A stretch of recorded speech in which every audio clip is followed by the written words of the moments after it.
So, I wanted to make a video on some gluten-free tortillas. So these are the ones I'm buying at the moment. You get 4 in a pack and they cost $6 or $7, which is maybe double, if just under, the cost of like normal gluttonous wraps that everybody else can eat. Yep, and I've recently been making videos on homesteading, and I've been on a sourdough journey for 4 months now, and I still don't have a sourdough loaf, but that's a different video. But it made me think, I pay so much for gluten-free food in the supermarket. Bread, you pay so much for bread, and the loaf is like half the size of a normal loaf, but you pay double the amount. So as somebody that can't eat gluten, I end up spending loads of money on gluten-free food, and I thought, how hard can all of this be to make myself? So I haven't actually made gluten-free wraps yet. This is my first attempt, but I thought I'd make a video because if it's successful, then somebody else might be able to use the recipe. So there's only supposedly 5 ingredients in this recipe. Water, there's no water in here yet, but water, and that will be 1 cup of warm water. So I will put the kettle on and let it cool down, because then that's nice, clean, filtered water. Baking powder, for most of my gluten-free recipes that I use at home, I make up a flour mix, and that's got 2 different types of flour and then some potato starch or something I put in it, I can't remember. But I mix 3 different ingredients, and that's just like my all-purpose gluten-free flour mix. I will find out what that recipe is and I can include it in this video. But yeah, gluten-free flour mix, not self-raising, doesn't contain xanthan gum or any of the other sort of like raising binding agents that gluten-free recipes need. So baking powder will be the rising agent for this recipe. I don't include it in my flour mix because you just don't know what you're going to make with it, because I use it for cakes and everything. Sea salt. We are in New Zealand, so I do buy the ionised, I think it's called, with like it has iodine in it, because you naturally are low in that in New Zealand because of the soil. And the recipe that I found online has olive oil, but I'm actually going to start replacing olive oil in my kitchen with granola oil because it's slightly cheaper and just as good for you as olive oil is. So I am making a swap over to this. So this will be the first time I've used this oil. But online it says it tastes nice. So this is obviously a food recipe, so all your normal food things apply.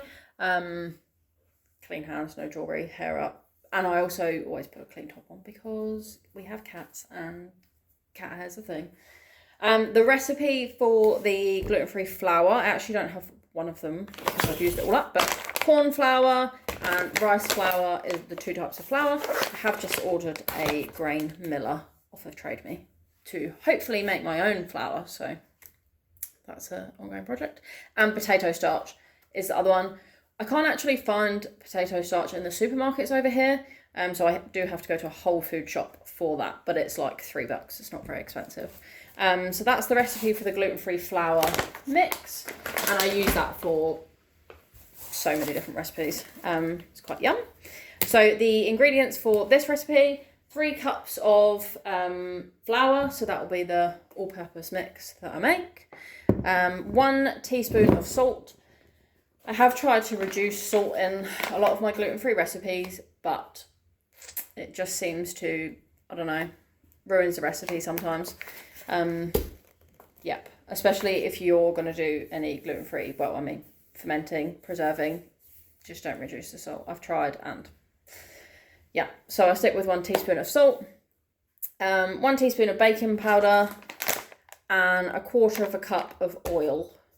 And olive oil was in the recipe, but I'm going to try with canola oil, and then your 1 cup of warm water, which is currently cooling down out of the kettle. I have now mixed the 3 dry ingredients, so 3 cups of flour, which is 360 grams, 1 teaspoon of salt and 1 teaspoon of baking powder, and I will now mix this together.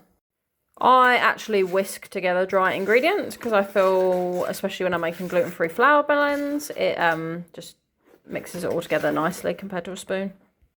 So what I'm now going to do is I'm going to mix my wet ingredients into the dry ingredients. So I'm going to start by adding 1/3 cup of the oil.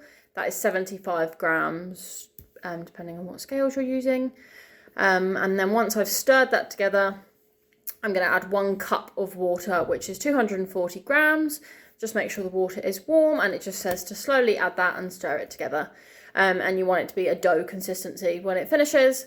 So you can add a tiny bit more water if you need to. And then once we've got that dough, we're going to knead it for 1 minute. So this is what it looks like. I slowly stirred in the oil and then slowly stirred in the water. It's kind of mixed together enough, I feel, for me to knead. So I'm now going to knead it for 1 minute, and hopefully it's going to make a nice dough.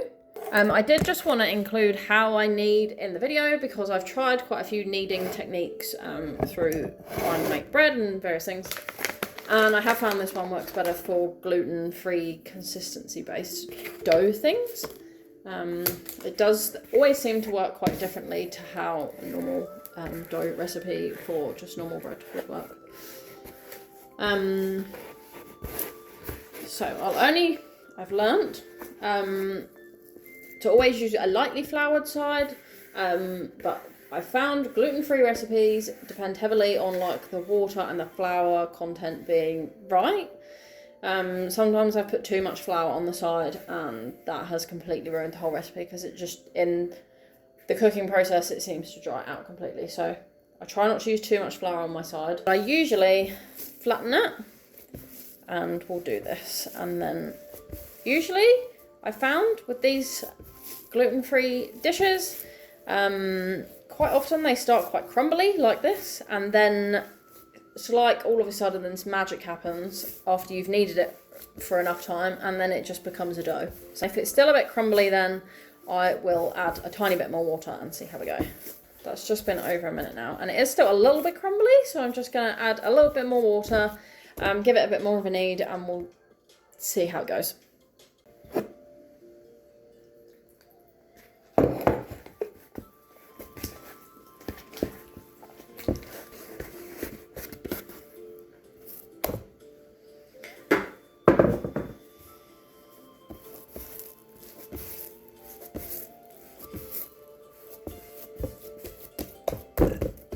I'm going to divide this into 12 to 14 pieces, see how many we get, on a tray, and then slightly flatten them, and then I'm going to cover them with a damp tea towel for 30 minutes. So the last one I made, some of them are definitely bigger than others, but yeah.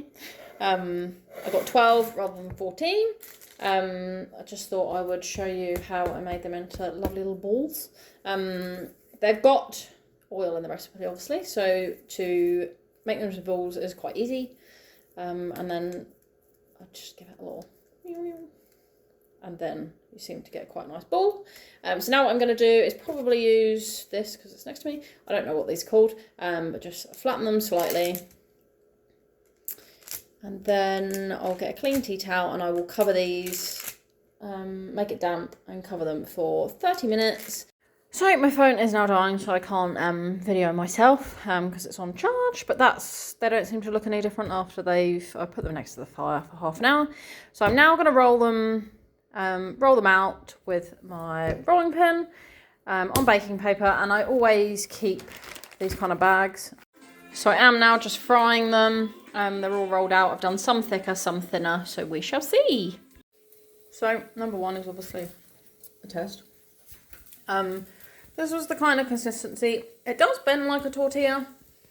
Maybe needed to be thinner. And I did this one 30 seconds on each side. They all came out a bit different. So the first ones I just did with a dry frying pan. They're slightly smaller wraps. They didn't quite come out as golden as the picture, quite yellow, but then obviously I used gluten-free flour, so that's expected. The one in the middle I cooked for longer, and that seemed to be more bubbly. So maybe maybe a minute on each side.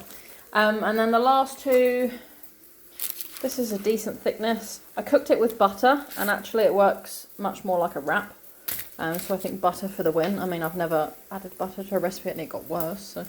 And this one is with butter, but it is a thinner wrap, and it has cracked quite a lot.